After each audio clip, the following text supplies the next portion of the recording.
This program is sponsored by Realization. If money is the problem, why not the government? Just print and print more money. Or do you think that if the government were going to print more money, it will solve the money problem? So here we are going to study about inflation and the quantity theory of money. Isa po ito sa ating matutunan.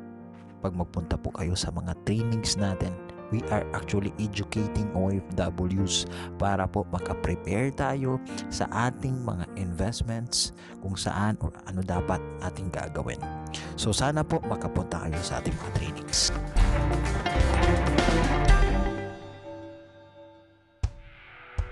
It's not easy being a dictator.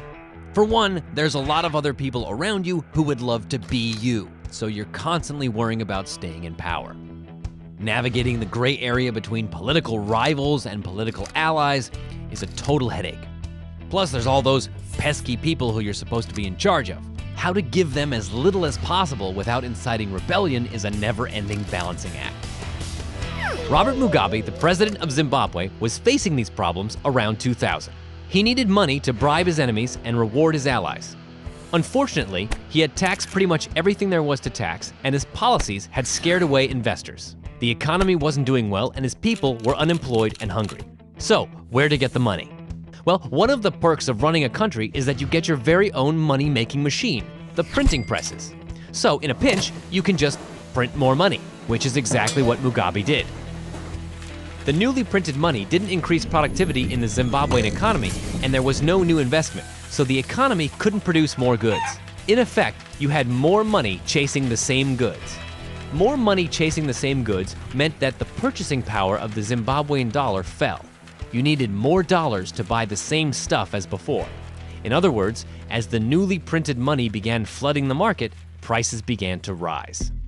Prices began to increase at a rate of about 50% a year, and that was only the beginning. As prices rose, the government had to print even more money to buy just as many goods as before. And so they did. And that is how things got out of control. The faster prices rose, the more money the government printed. And the faster prices rose. A feedback loop. By 2001, prices were rising at a rate of 100% per year. By 2002, 200% per year. 2003, 600% per year.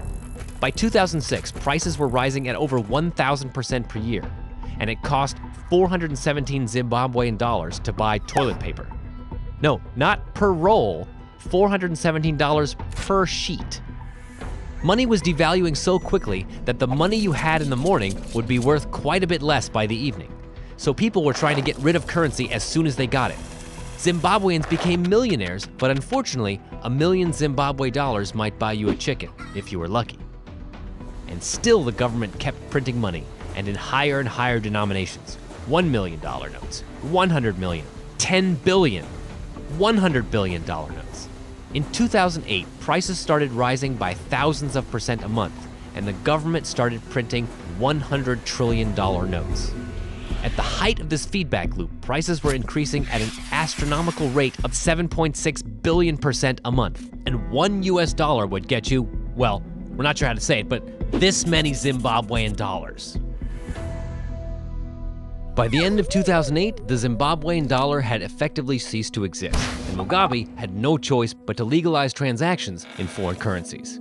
The Zimbabwe hyperinflation was over.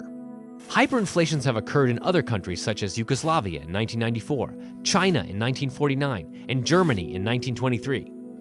As in Zimbabwe, these hyperinflations were caused by governments that were desperate for cash, but with few means to raise funds except the printing presses.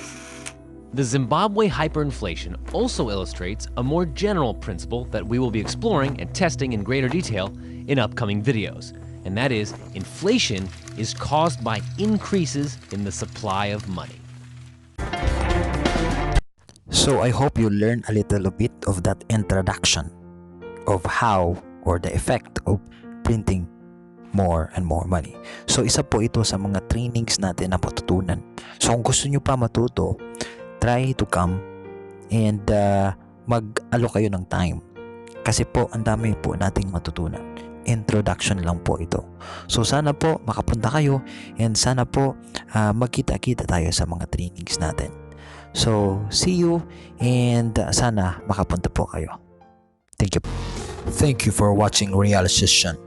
You are invited to come.